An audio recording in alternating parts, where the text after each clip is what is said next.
Save on O'Reilly Brake Parts Cleaner. Get 2 cans of O'Reilly Brake Parts Cleaner for just $8. Valid in-store only at O'Reilly Auto Parts. O'Reilly Auto Parts. Gas mark 1, 2, 3, 4, 5. I'm gonna cook a meal that's gonna make you mine. I'm turning up the oven, now we're ready to roast. When you touch me, honey, you'll love it the most. Come on and put me in a loving stew. Welcome to another Britflicks.com podcast. My name's Stuart Wright, and today's guest is Yvonne Grace. Welcome to the show. Thank you, Stuart. You are here to talk about your new book, From Creation to Pitch, How to Write Stories for TV That Sell. It's a book that sets out to demystify the entire process of TV series drama development. Does that sound about right? Yeah, absolutely. I demystify. That's what I try to do, demystify. You are a seasoned, award-winning TV drama producer with, I think you said 30 years experience now. Yeah. Well done you in script editing, development and production. Creation to Pitch is your second book. Your first, the bestseller, Writing for TV Series, Serials and Soaps, is, as you were telling me in the preamble, readily available in lots of learned places now and is a key text for people wanting to learn the craft of screenwriting. Yeah, it is. Okay. And so From Creation to Pitch is out now and is available where you buy books from, I guess, is the way to describe it. Yeah, well, I think Amazon and I think Waterstones primarily, but yeah, get it. I think they're the two places you can get it. Cool. Well, look, let's start at the beginning then. You'd written a book called Writing for TV Series, and now you're writing one about how to write stories for TV that sell. So what for you was what was missing from the first book that led to this second one being written? What was the instigation for you? Where do you start? The funny thing was, working in the industry as long as I have done, I worked as a script editor and I basically worked my way up. So I've always worked with writers one-on-one and often under a huge amount of pressure because that comes from being commercial. Yeah. You're in a business. You're basically, my first script editing job was on EastEnders and you're in a factory environment. I loved it, but, it's tough. You've got to get scripts done, ready, in at first draft, out at, when I was doing EastEnders, out at third draft, onto the production unit, get it shot, get it done, get it transmitted. And by that time, you've done another 4 scripts. So it's just total whirlwind of production. Now, what you learn from there, from the ground upwards, without even thinking of it, I realized that's what I was learning, is that it's very good to write stories and it's all very good to create characters and it's all very good to, talk about your writer voice and all of that, which is really important. But the bottom line is TV is it's a business. It needs to have a profit at the end of it. It is an art form. To write good television is an art form, but it's also a commercial concern. And if you don't make commercially viable projects, then you're not working, you're not earning, your kids don't go to good schools, you don't have holidays, you don't have a conservatory. The list is endless, really. So what struck me about when I was writing that first book is that years after I was producing and came out of it in 2012, I suppose, and then in 2013, I set up my consultancy, which I'm still running now. What I had to ask myself during that period was, what made scripts work and why did I think they worked and what was my process? So if you're doing something and it's not broken, you don't fix it and you keep on doing it. Yeah. And then when I was a consultant, I realized I had to teach people to use the mindset that I just thought everyone had, but they didn't. They don't have that mindset. And that's what that book is all about. It's about opening my brain and putting it on the page so that you can get what I get and you can think like I think. And that is how you approach your writing. As a writer, I was fascinated by the section that where you talk about the different types of writers. Oh, yeah. Studies in how people work creatively. Because before we started recording, I was telling you a story of how I developed some practices in terms of my own writing. And one of them being the idea of hope. Not every day, but most days I'll do a story to a picture. But that process of stream of conscious writing has now become thing I do if I get stuck with a story I'm working on full stop. I'll take time out and just write 3 pages until they're full. And it allows me just to spit things on the page without worrying or thinking too hard. Right. I would say that you were a Jackson Pollock writer then. I was going to say that was my guess from reading your different portraits of the writers. Yeah. But it was fascinating. Yeah. But you were writing it from the point of view that it's not about there's not a correct one. It's just from your point of view, it's knowing what type of writer you're dealing with, and also for writers to identify. And all the time, you see, and sorry, all the time when you're working as a development person, which is what I'm doing now full time, is you're constantly thinking, how do I rein in and how do I contain without quashing too much the creativity of this particular writer and their voice? Because what you're trying to do, what I'm doing, I approach my work as a producer, with a producer hat on. I approach it and I say, it has to be creative and different. No one can write your work like you can. Yeah.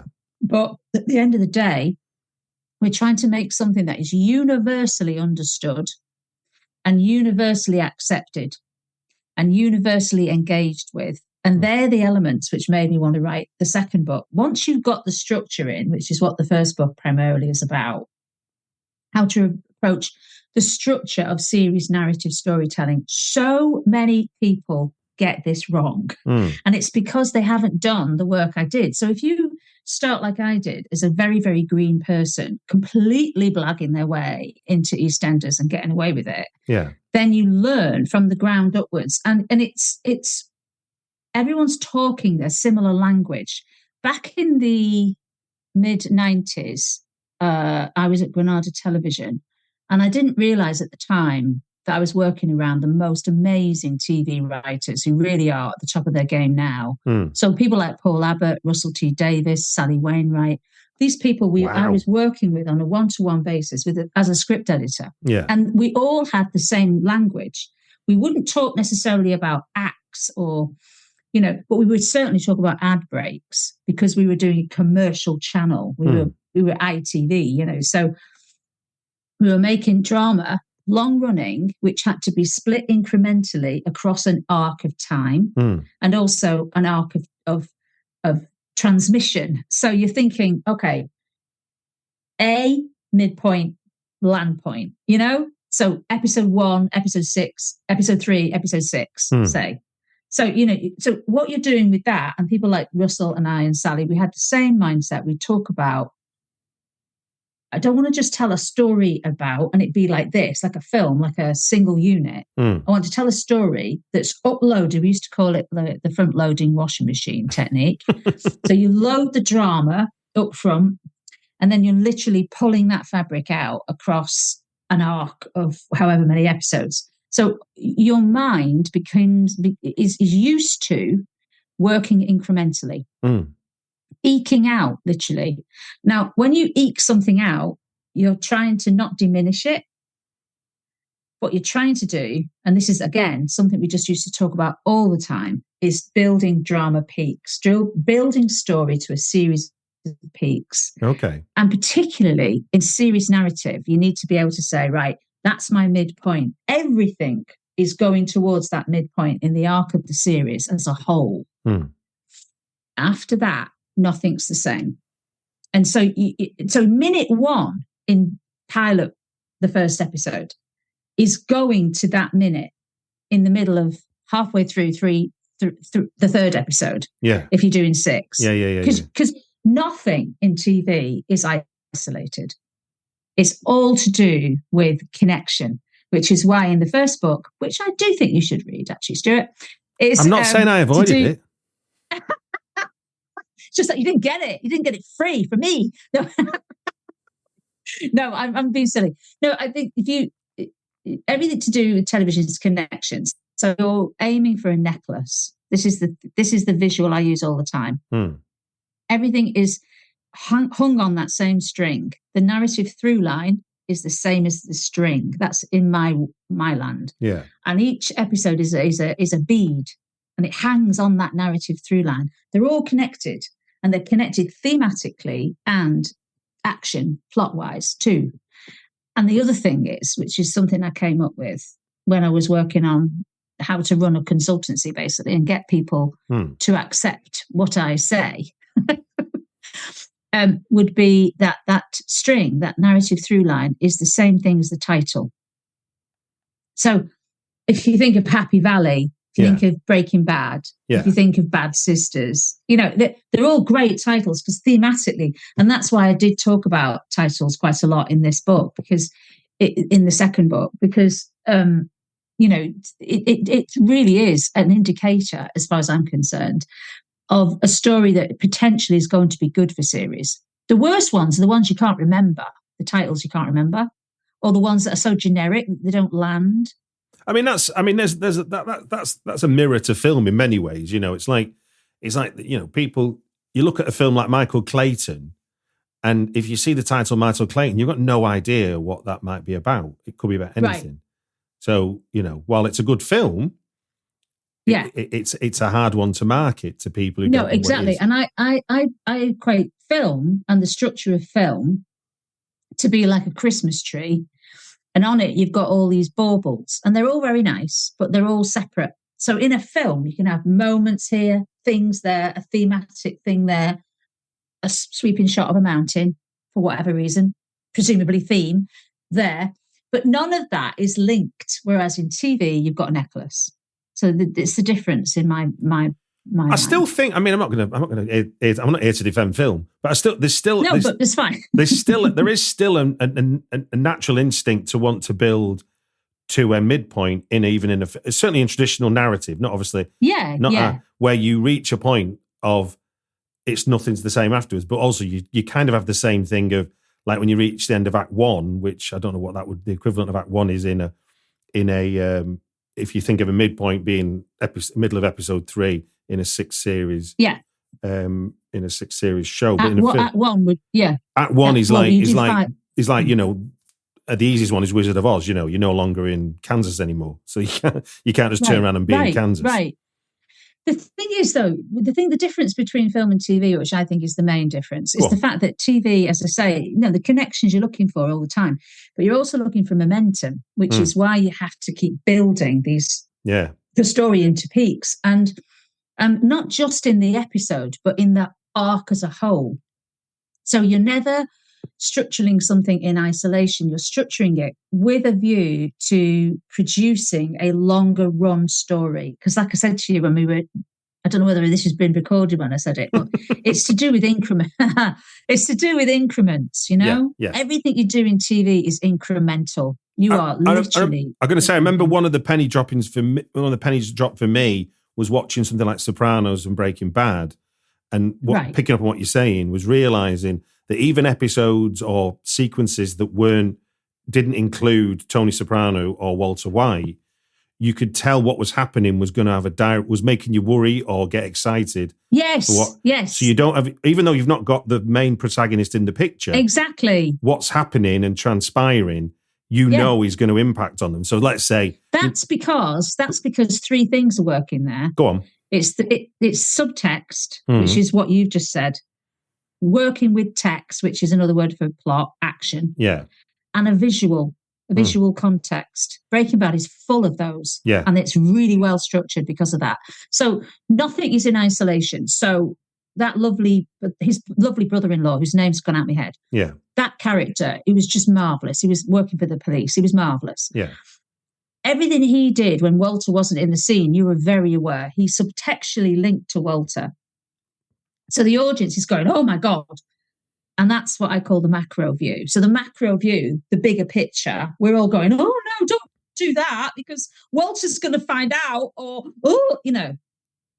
That's what you're looking for as somebody who's storytelling in series drama, driving through the subtext. So nobody in TV series is disconnected, even though in some cases, in many cases, they're not, although in that case they are, but they're not all linked through blood or through family. Oh, no. It's Sopranos, you could have one of the hitmen could be bungling the job. So that's going to give Tony a headache. So that's the point. That's the point. Yeah. Well, the other thing I say to writers is, what happens now? What happens next? Yeah. And as a result of that, the TV is constantly doing that, creating those peaks across the arc. And it's there's two things going on. There's the effect and there's the affect. So there's like the verb, like I am making an effect on you by physically doing this. Yeah. And then there's the noun. What does that look like? So that's what you're doing in TV. And in a way, is that sort of, that makes me think then it's sort of avoiding the scenes which are just simply, meanwhile, something else is going on. I hate those sort of scenes. Honestly, if you work with me, I'd be like, red line, no, because it's not doing its job. The scene isn't earning its keep there. It's just, why are we doing this? This is what film is full of. Those sort of, I call them homework scenes. It's like a journeying thing you've got to do. You feel the pressure to show this person getting out the car, crunching across the gravel. Oh, Christ. You know, in TV, we'd only be crunching across the gravel if it was subtextually driven. If after the crunch, we knew what she was going to get when she won't open that door. Or, you know, why are we looking at light hitting a doorknob? You do that in film all the time. Light hitting doorknobs. What is the point of the light hitting the doorknob? A lot of the time in film, it could be because it's just a really nice filmic shot. In TV, it means, oh my God, that doorknob's going to twist in a minute, which is why we've got the light on it. It's like, and who's behind the doorknob? You know, and you will have set that up as the writer because you'll have juxtaposed a scene earlier where subtextually we now know he's on the way, although the woman in the room does not know. So that's what we're doing. If I could just sort of let you do a quick sort of flash of your life working in TV and stuff, what's a consistent from day one with a penny dropping for you and to this day in terms of developing drama for TV? What came to me when you said that was connection. Okay. Because at the end of the day, structurally, it's got to work in a connective way. Those scenes we talk about, they're never in isolation. They're always connective. It's the connective tissue that links those scenes is what overall we, the audience, will be engaged with, and therefore we will make connection with. Right. Okay. So really, the thing that's never changed is that thing I learned really early on when I was on EastEnders. It was like, don't say anything, don't do anything, don't show anything unless you're going to get a human connection, because that's what we're about. Okay. We want to reach through the screen and go, oh, feel this now, go on, because in a minute you're going to be feeling this. Well, and you're the one, the writer, in control of that. And that's a lovely segue then to my next question, which is, and I would have guessed this if I'd met you before I read the book, but having read the book then met you. It feels like when I'm reading your book, it feels like even though it's you talking to me, I feel like it's a dialogue. Like you're opening a dialogue with us. You're not just giving us a bunch of instructions. Oh, I'm so glad you said that. Yeah. So what's your logic there? Because it's a really nice approach to, you know, because often instructional stuff and guides and stuff tend to be a bit like, you know, click on every trip. You know what I mean? But like this one, yeah, I know I sound a bit sort of hippie now, but the point. Let the northerner go. Let the northerner go and be hippie. Go on. Yeah. It's just the patchouli I can't stand. But the bottom line is, it's just, I absolutely care is the thing. You know, I really do. I care about the way we tell stories and about how they're told. I am passionate about it. And I think that's, once you find the thing that you're good at, you know, I write myself, but I'm really rubbish. I'm not a rubbish writer. I'm a good writer. But I'm actually quite rubbish at doing it because it's very singular and it's an isolated occupation a lot of the time. Yeah. What I am really good at, and I'm always for going for what you're good at, is literally teaching and showing and being part of it. So when I was producing, I led a team of people that had the same mindset. So you have to be innovative, but you also have to let people just go with what they want to do as well. Get the best around you and then let them do their thing. But what used to really inspire me, which is why the book is as it is that I genuinely felt that, you know, I'd found the place I needed to be. You know, I think in life we all have to do that. You have to find the place we need to be in order to be the best version of who we can be. Yeah. And so when I wrote that book because I wanted people to understand that it isn't rocket science. None of this is rocket science. But it's a specific skill base that you can get if you're around and surround yourself with a similar type of people. So it's a language that you start honing, and talking to my people, my writers, my people via these books, the 2 books. It sounds like I've got a library. I've got 2 books. But, you know, it's just what I want is to impart a sense of sheer joy, because it is. When it's right, it's joyful. You know, working with the right people in the right atmosphere, doing the right project, it's joyful. You can't get better than that.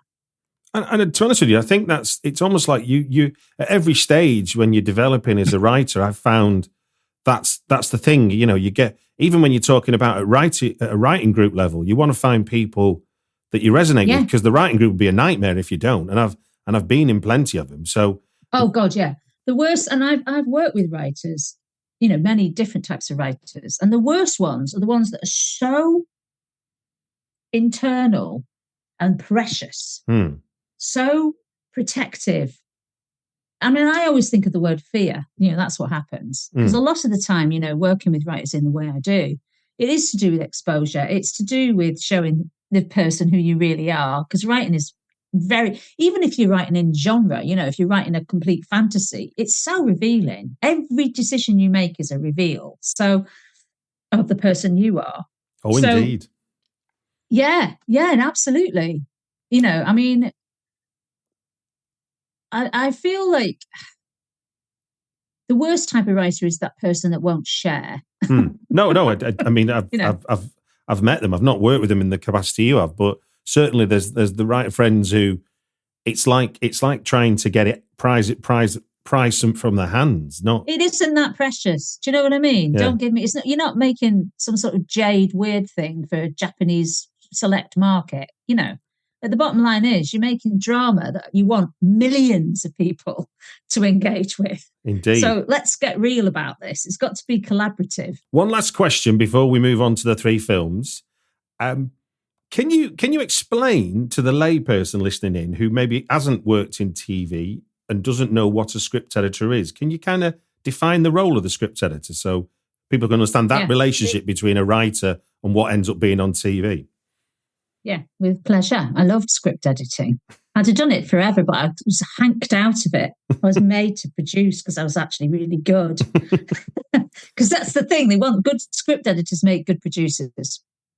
Script editors sit in sometimes the stormy water between what the producer wants for the show and what the writer wants to write. So you're sort of taking the producer notes, and sometimes on EastEnders you'll be doing this like round the clock. It's really, really fast turnaround. So you've got to get the essence of what A wants, the producer, filter it through, and then get the writer to do what the producer wants without the writer feeling that the writer has A, failed, or B, lost their own agency. So it's, you know, it's a tricky, and sometimes you just have to, you know, you just have to pull the big guns out and go, look, it's not my note, it's the producers, and they're above me, so just do it. But most of the time, you don't do that. So it's diplomacy, it's an empathetic job. You have to be a people person. Yeah. And I mean, you know, I run a course. I have run a course since 2017, actually, very successful, popular course, how to script edit for television. Okay. You can do this online, but you can do it so what I do every year, twice a year, believe it or not, I have people in this 300-year-old cottage all sitting around my table, and then people online as well. And I teach them how to script edit. So over 4 days. But yeah. So then with that in mind, and if a writer's about to have that relationship with a script editor, what would you, not the specific personality types you describe in your book, but more qualitative as a writer overall, what makes a good writer to a script editor? Somebody who will literally open their mind.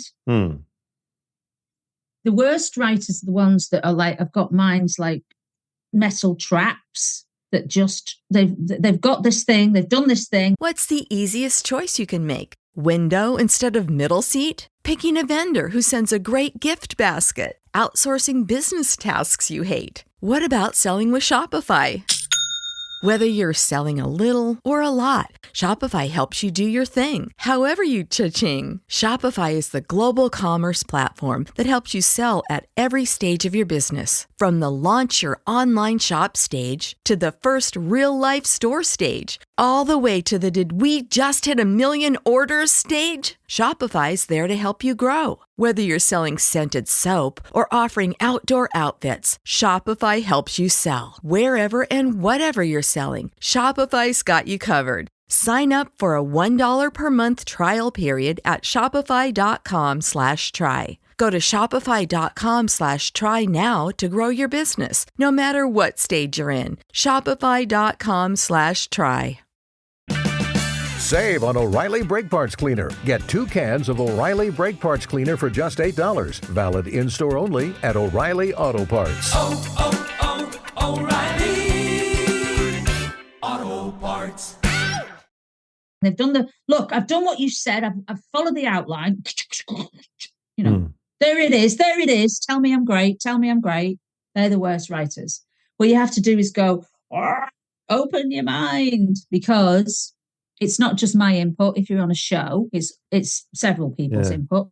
But if you're one-on-one, you have to just be open to notes is the thing. And don't treat the note as a negative. Treat it as an opportunity. That's good so advice. Important. Yeah, that's good advice. Yeah, particularly from somebody. But this is where I get a bit not angry, but I just get a bit. There's people in the industry out there who aren't even officially in the industry, I think, but just pretend they are. So don't go down a rabbit hole where you're trying to find a consultant or script editor to help you work your work up from scratch and you don't know what you're doing. There's so many people out there that will sell you oil. These are snake oil salesmen. Yeah. They don't have. So look at what they've done. That's all I can say, because it's so exposing. And, there are people out there who will just take your money. But you just need to use people that have done the job. Well, look, from creation to pitch, how to write stories for TV that sell it out now from Creative Essentials. And you can buy that wherever you get books. I'll put a link in the show notes to some key places you can get it. And let us move seamlessly into 3 films that have impacted everything in your adult life. Are you ready for this? Yeah, go on. Well, just for the person listening who hasn't heard this before, Yvonne has given me 3 film titles. I'll do them in the order you've given me.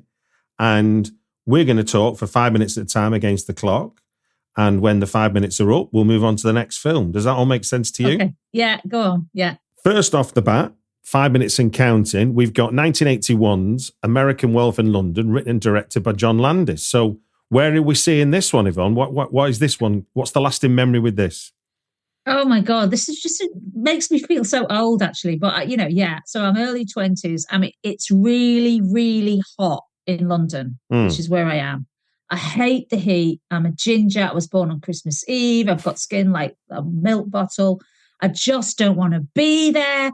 Went into the cinema on my own, and it just happened to be this film. And it just blew me away. The reason I love it is that it was the first time, this is before I got into telly proper. It was the first time I realised that you could use music to be just as evocative as you would visuals and dialogue in a film. Okay. I don't know whether you've seen the film, Stuart. I've seen it lots of times. Oh, right. Well, the use of Blue Moon is just so wonderful. It just cuts against everything in the film. And the other thing I loved about it was just how gory and scary it was. But just that you never felt like you were watching a horror film. Because I wouldn't have gone in. I would not have seen that film. If it was billed as horror, I would not have gone in. Because it's not my thing. I wouldn't do it. I loved it because it's character driven.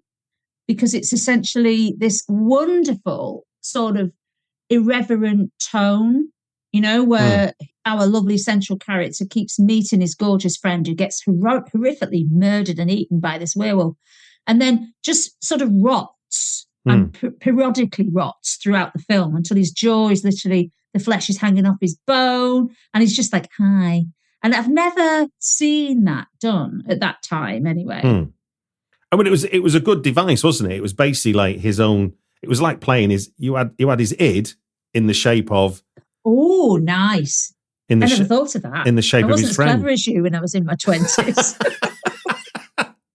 Well, as a writer, you're always looking for a device, aren't you? And you get and it enabled us. It enabled you to have a conversation with a muddled mind through the ghost of. Totally. Oh, I love that. Yeah, brilliant. That's exactly what was happening. Take it away, Stuart. That's exactly what was happening with my favourite film. No, but the other thing was Jenny Agutter. Yeah. Was she ever that young? Yes, she was. And she just looked so great in it as well. And I love the subtlety of it. Her story, the nurse that helps him out. If it was TV, I'd have gone to town on her arc because the other thing I didn't say earlier is all about arcs. Yeah. But yeah, just plotting that arc across. I loved the fact that it was geographically really clever and interesting. Like the geography was a character in it. In the film, the wild moor, and the creaky pub sign, and I'm sure these are tropes that are used now in films all the time. But at the time, I just thought it was all so new. It just I think it sort of it literally nailed the trope to the mast of the dart stopping mid-flight. That idea of you and I walking into a stranger's pub and them looking at you. It nailed that trope and therefore become the signifier of it now, I think. Yeah. And then, going to London and that whole sequence where he locks himself out. It's a while since I've seen it, but it's still like seared in my brain. Do you remember what cinema you went to see it in at all on that hot day in London? It would have been the Odeon in Leicester Square. Oh, really? So what do you remember of Odeon Leicester Square in the early 80s? What's it like then compared to now? Very smelly, actually. Not great on the clean. But, I think they probably didn't think many people were mad enough to go to the cinema on a really hot summer's day. Well, they were like, there's a mad ginger girl in the front row, and that's about it. But you point to something that was, until the late 80s when we started to see what, the multiplex thing that was copied from America. Yeah. The idea of clean and air conditioning was an alien concept to British cinema. Well, to British life, I think.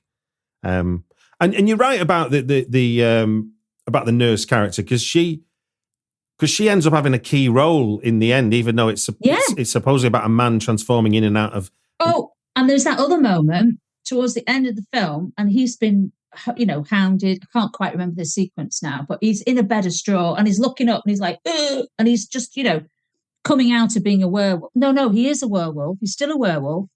But we know that there's just no way back. He can't not be a werewolf. He's never not going to be able to. Well, waking up naked in the London Zoo and the animals not being. That's the one I'm getting confused with. That's a brilliant minute as well. And there's our first 5 minutes, Yvonne. Thank you very much. I enjoyed that. Good. That's always a good thing to say in the middle of a podcast. So moving swiftly along, your second choice on your list is 1992 Strictly Ballroom, written and directed by Baz Luhrmann, although there are a couple more writing credits on there alongside him, but let's say it's written and directed by him. Where are you seeing Strictly Ballroom? Who are you seeing with? Why is that one an important film for you? Oh my God, I actually can't remember where I saw Strictly Ballroom. I probably did see it with friends in the early 90s. Mm. So I was on EastEnders at that time. Yeah. No, I wasn't. No, I was still 1992. Did you say 1992? It is 1992, yeah. I might have seen it in the middle of the 1990s, in which case I'd just started at Granada Television. Oh, okay. So what I was doing there is, the thing with Strictly Ballroom is I absolutely loved it. It just gave you a sense of a whole world that you didn't know about ballroom, because Strictly Come Dancing wasn't done, and, it Strictly wasn't a big thing, obviously. Yeah.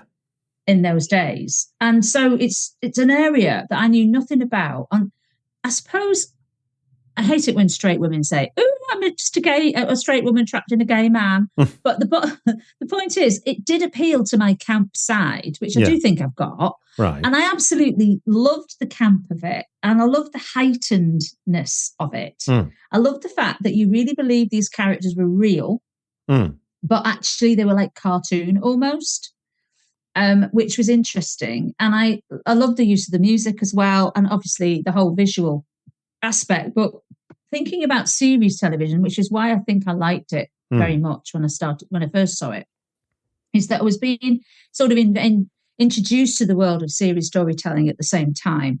And even though this was a film, I could see that this could be where you would serialize. You could serialize this core group of characters going through. And nowadays I would call that the backdrop, the macro view, which is the whole world, political and sometimes very nasty and potentially dark, of ballroom dancing, against which you've got these heightened cartoon-esque characters. But running through, I would call that the narrative through line, is that love affair, that ugly duckling transformation storyline of the girl with the guy. Yeah, because I mean, bottom line, that's what it is, isn't it? But then in like you say, you talk about the heightened character element of it. It's that ability to take a setup which is on the face of it unimportant and make everybody in the film treat it like it's the most we're talking about World War III. We're talking about a dance competition, aren't we? But then you get drawn into it. I think what's it called? What's he called? That was done well with Chazelle's Whiplash, which is about a guy learning to jazz drum that becomes... Actually, that's a very good film. Yeah, absolutely. Absolutely. And I love Baz Luhrmann. I just love everything he does. I think he's just a brilliant storyteller. Is there a particular scene that stands out for you in Ballroom? So there's this thing, and I used to try and do it.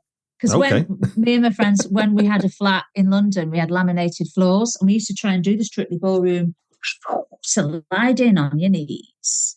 So there's, I think it's this the Australian gorgeous actor guy thing, who plays the dancer, the gorgeous dancer she falls in love with, who does the whole ballroom thing with her. Oh, I'm really being bad. I can't remember the name. But it comes left of screen and he slides in on his knees like that. And it's at speed and he stops and then the whole thing stops. And then his lovely little frilly things on his shoulders go.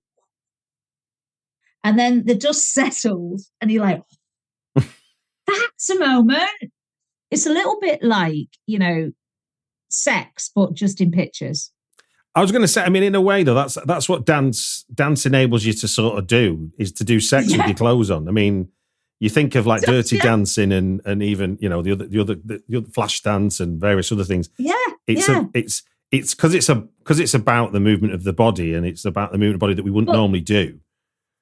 There's that scene, but actually, my fave is the so there's the cuckolded, put upon, slightly awkward, geeky husband role in this. He's got a heart of gold, but he's not really. He's what I would call, if he was a series story, I'd say he doesn't drive narrative. Oh, he's dancing on his own in the spotlight. Finish your thought. Right, he's dancing on his own because he doesn't think anyone's watching in the spotlight, which he's left on when everyone's gone home. And he's just doing this beautiful dance. And he's got a bit of a paunch. Oh, but he's like a little gorgeous swan in his own little light. I love that moment. Dancing when nobody's watching. Exactly. Literally doing that. Right then. Your final choice, Yvonne. Yeah. We are going to 1987, written and directed by Bruce Robinson. The absolute stone cold classic comedy, Withnail I. Stone cold. Yeah. I mean, it's a thing of beauty, isn't it? Even now. Without a doubt. It's just the best thing ever. I mean, Richard E. Grant, did he ever really best that? No. No one's ever told him because he's a nice man. But Richard, you didn't best it. And I think what I love about that film, not least because I probably saw it with the love of my life, who's no longer around. So I remember that period, and it was all just like anything could happen. Like the late 80s, anything can happen. And I had no idea I was going to get into telly and all this. I had no idea at that time. But I remember just sitting there and being transported by this film, not least because it was genuinely funny, but it was so driven through the heart. You felt so hard for Withnail. He was such a twat. You're allowed to swear on this thing. Sorry, you're yes. not. You are. Oh. But he was such a up his own arse, wasn't he? He was just, and you think, oh, just stop it. Otherwise, you're never going to be the thing. You're never going to make it because you're just your own worst enemy. Subtextual, loads of subtext in it. And it never really addresses why they stay together. Like the logic from the very start is they should just go their separate ways, but I know they appear to be, for better or for worse, each other's lifeline. True, yeah. Because Withnail, without an audience, he'd be talking to the wall, wouldn't he? Yeah. No, that was the thing, though. He was erudite. He was cleverer. He was better, actually, than the I character. He was better at what he did. He just wouldn't bloody well compromise, and he wouldn't bottle down, and he wouldn't be collaborative. Do you think, thinking about it now as you're talking about it then, do you think that was almost, in a way, that was a little bit of the class divide between McCann's character and Grant's character? I actually think so. Yeah, I agree with that. I never thought of it like that, but yeah. Because 60s Bohemia was a revelation, this idea of absolute people just doing bugger all and getting by, and obviously... But also having absolutely no comforts, though. I mean, that flat, God... It was Brassic, wasn't it? That it was Baltic, that flat. You could tell in the scenes where there's no heating and he's got that heat rub on because he's just freezing. Well, I'll always remember the what you're doing, and he's eating coffee like he's a bowl of soup. Yeah, because actually, all right, we give the right to be Bohemian. We don't want to earn we don't want to dig a hole in the road. We're artists, but God, we're suffering. We're really suffering. Yeah, that was kind of it, really. It was almost, it gave you that, I guess, nihilism that comes from it in the end, because if you produce nothing, you're doing nothing, you are nothing in a way. And exactly, yeah. And it's that wonderful scene when he's sort of doing the best Shakespeare to the wolves in Regent's Park, and you're like, oh, God, he's just throwing it away. You know what I mean? With the umbrella, and he's just oh, my God, it's such a great... See, the thing is, in film, in TV, what I would call that scene when he's talking to the wolves, and he's basically quoting the best Shakespeare ever, it's a set piece. Now in film they would call that, like anything that's a set piece is to do with action in film. But in TV, I've made this up my own way, and it's in this book. But it's to do with the three things: the subtext, the text, and the visual context. Those three things all coming together. And in a way, if you see that one scene, it sums up all of Withnail I. No, it does. But it also manages to be still laugh out loud funny. Like this, the absurdity of a man with two shopping bags on his feet is it's just a sight gag, isn't it? It's not even that sophisticated, but at that point, it's just perfect. It sort of just adds to the overall absurdity. And there's elements like that all the way through, like the lovely the gay guy, the awful Uncle Thingy. Uncle Monty. The actor? Richard Griffiths. Uncle Monty. Richard Griffiths. I mean, I bloody love him in that film. Go on, finish your thought there. You love him in that film because? Oh, just because doesn't he play the most scary gay in such an unscary way? I mean, potentially, he was really horrible. He was a predatory character, yes. That was definitely totally predatory. But the way it's played, and then he's just really annoyed with the cat, and just all of that. I just loved him in the film. Well, look, we have come to the end of our three films that have impacted everything in adult life. Thank you for sharing your thoughts on American Love and London, Strictly Ballroom, and Withnail I. If I could be so bold as to ask you one more question, because there was one thing I meant to ask that I forgot when we were talking about your book. So I'm just going to add this in at the end as a kind of epilogue. You talk, you have a really clear section which is about the importance of the first 10 pages and what we're doing when we're in that when we're writing that pilot and what the purposes of the first 10 is. And therein lies some resonance with film for sure. It's like you want the reader to want to read on in a way. But do you want to unpack a little bit there about what you as a script editor, what you're trying to get the writer to do with that first 10? 10 pages in my book, although I don't like to be prescriptive with my writers, is the end of Act 1 in a 5-act structure. Okay. You want, at that point, to have introduced everybody that's going to carry any narrative weight, anyone that's going to push the plot beyond into Act 2. Because remember, in television series, we start, and that minute 1, you're building to the action, which is going to develop, peak in the midpoint, and end in a pilot, but bump into 2, which bumps into 3. This is non-stop now to the end of Ep 6. This is what we're doing. We're setting it's a domino effect. So what you're doing in that first 10 pages, in that first act, is basically establishing to an audience without them having to do homework, without them making it feel like they're working. You have to say, here are the people, here's the narrative that they are jump-starting. In film, you call it the inciting incident. I call it the jump-start, where you're jump-starting the story engine, which isn't going to stop until we get to the end of Ep 6, which you don't know that yet, audience. You're just looking at Ep 1. So I'm telling you that these first 10 minutes are going to be the ones that you will remember when you've watched all 60. So it's to do with setting up plot. It's to do with establishing character. And in my book, plot and character are the same thing. So the character is doing something because of what they feel inside, subtextually driven. I was blown away when I went back to episode 1, season 1 of Breaking Bad. And because you have literally a family party scene. But not only that, I think it took me 3 series to realise that the DAA's wife, the sister character, was all about purple.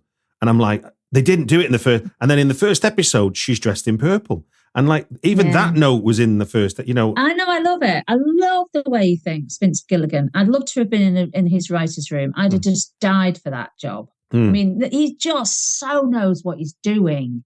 And the other person who I need to, not that she needs me to boost her ego at all. Not that she's got an ego, but she certainly doesn't need me to boost her name or credence in the industry. Sally Wainwright. She is a master at what I teach and try and do myself. I was in the same room with her for years at Granada. We had the same language. But honestly, to your listeners out there, if you are thinking, can I write TV series?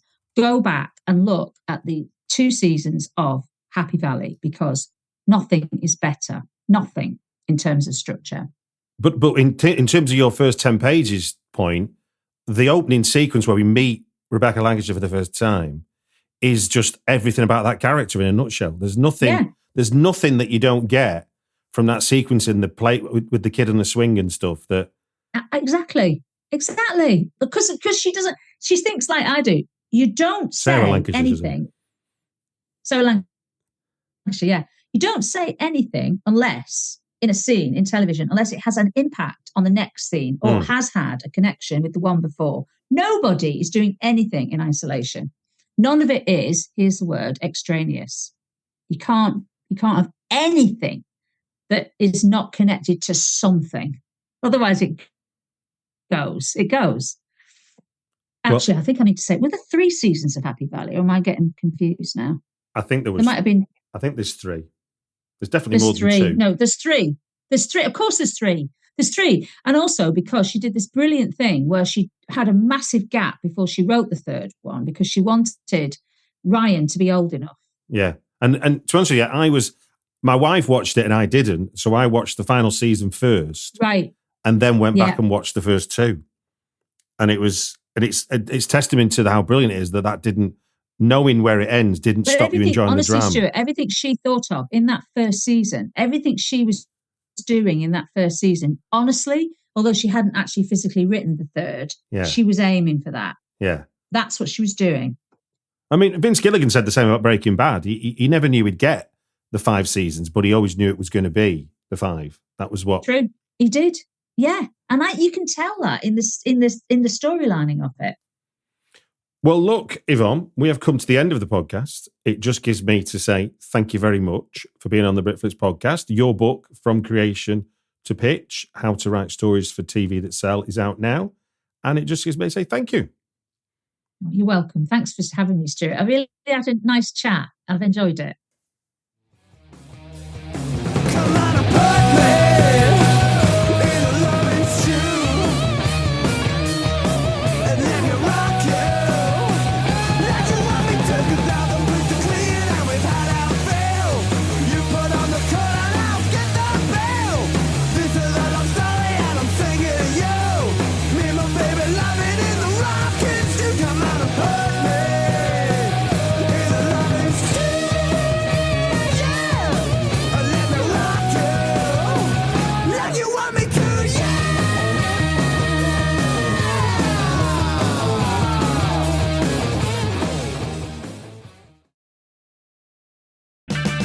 Save on O'Reilly Brake Parts Cleaner. Get 2 cans of O'Reilly Brake Parts Cleaner for just $8. Valid in-store only at O'Reilly Auto Parts. Oh, oh,